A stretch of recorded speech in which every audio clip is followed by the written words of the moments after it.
آپ سوچیں جس وقت اللہ کے رسول کے ہاتھ اٹھیں گے اور جس وقت اللہ کے رسول کا دل اور زبان سے اپنے اس امتی کے لیے دعا نکلے گی، اس امتی کا نصیب چمک نہیں جائے گا؟ یقین کرو لوگوں، یقین کرو، یقین کرو، یقین کرو۔ اللہ نے ہم عام لوگوں کی نظر سے یہ خوبصورت منظر چھپا رکھے ہیں، اس لیے کہ ہم تحمل نہیں کر سکتے، ہم نہیں برداشت کر سکتے۔ ہم نے اگر دیکھ لیا تو ہم دنیا بھر سے کہتے پھریں گے اور اپنے کو پتہ نہیں قطب اور ابدال اور غوث کیا کیا سمجھنے لگیں گے کہ ہم نے تو اللہ کے رسول کو اس طرح دعا مانگتے ہوئے دیکھا، اس طرح دعا مانگتے ہوئے دیکھا۔ اللہ ہم جیسے اور آپ جیسے لوگوں کو یہ چیزیں نہیں دکھاتے، اور یہ ان کی مہربانی ہے۔ میں ایک واقعہ سناتا ہوں۔ شاید پہلی بار میرے اور میرے ساتھیوں کے اور سینکڑوں علماء کے مدینہ منورہ میں ایک بڑے محبوب استاد تھے، شیخ ابو بکر جابر الجزائری۔ 40 سال تک مسجد نبوی میں انہوں نے درس دیا، 40 سال تک۔ الجزائر کے رہنے والے تھے لیکن مستقل مدینہ منورہ میں ہجرت کر کے آ گئے تھے، اور مدینہ یونیورسٹی جامعہ اسلامیہ میں بہت ہی سینئر بزرگ استاد تھے۔ میں ان کا ایک ادنا حقیر سا شاگرد ہوں۔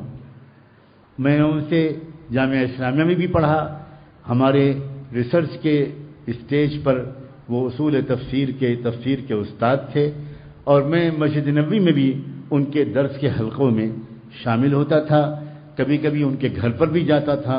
ان کے داماد میرے کلاس فیلو تھے، اس لیے بڑا گھریلو قسم کا تعلق ہو گیا تھا۔ ایک دن مسجد نبوی میں انہوں نے درس کے درمیان روتے روتے ایک خواب سنایا۔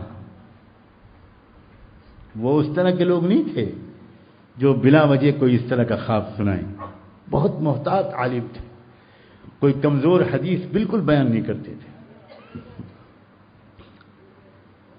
اور فرمانے لگے، اس زمانے میں حالات بہت زیادہ بگڑ گئے تھے، بڑے مظالم ہو رہے تھے فلسطینیوں پر، اور کہاں لاشوں کے ڈھیر لگ رہے تھے، آہ اور کراہ مچی تھی، عجیب حالات تھے۔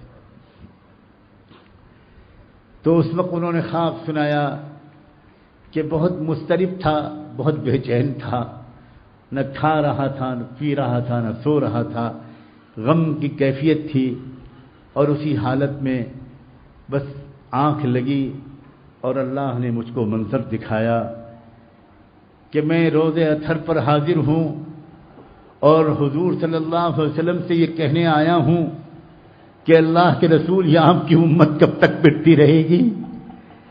یہ کب تک یہ حالات رہیں گے؟ آپ ہاتھ اٹھائیے اور دعا کیجیے اللہ سے اس امت کے لیے، آپ کی دعا کے بغیر اب یہ بلائیں نہیں ٹلیں گی۔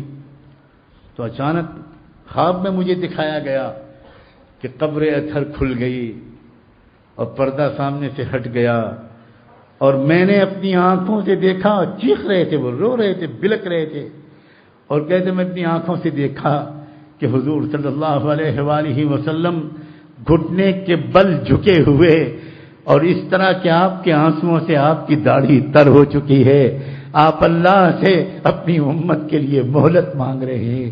اللہ میری امت کو اور مہلت دے دیجئے، ابھی اس کو تباہ کرنے کا فیصلہ مت کیجئے، اور مہلت دے دیجئے، معاف کر دیجئے، معاف کر دیجئے، معاف کر دیجئے، معاف کر دیجئے، معاف کر دیجئے۔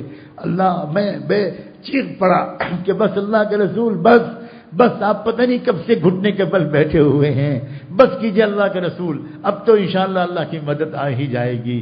حضور صلی اللہ علیہ وسلم نے تھوڑی دیر کے بعد اپنی دعا مکمل کی، اپنے آنسو پوچھے، مجھے قریب بلایا، مصافحہ کیا اور کہا کہ لوگوں سے کہو بے پردگی چھوڑیں، امت کے نوجوانوں سے کہو بے حیائی کے کام چھوڑیں، اور امت کی لڑکیوں سے کہو کہ بے پردگی چھوڑیں۔ بس یہ پیغام پہنچا دینا میری امت تک۔ شیخ ابو بکر الجزائری یہ بولتے رہے اور روتے روتے ان کا عجیب حال ہوا۔ میں آگے بیٹھا ہوا تھا، میں ہی کتاب پڑھتا تھا، میں کھڑا ہوا، میں نے کہا شیخ آپ کو اللہ کا اور اللہ کے رسول کا واسطہ۔ مسجد نبوی میں بیٹھا ہوا تھا، میں نے کہا آپ کو اللہ کا اور اللہ کے رسول کا واسطہ، آپ نے حضور کو اس طرح دعا کرتے ہوئے دیکھا ہے، آپ ذرا وہی دعا مسجد نبوی میں پھر سے کرا دیجئے۔ بس پھر انہوں نے کرسی سے اترے، اسی طرح گھٹنے کے بل بیٹھے اور رو رو کر چیخ چیخ کر عجیب طریقے سے دعائیں مانگی۔ اللہ اللہ ان دعاؤں کو قبول فرما لیجئے گا۔ آج اگر ہم میں سے کسی کے لیے اللہ کے رسول نے اپنی قبر اطہر میں دعا مانگ دی، بس وہ بچ جائے گا، باقی کا کیا حشر ہوگا اللہ بہتر جانے۔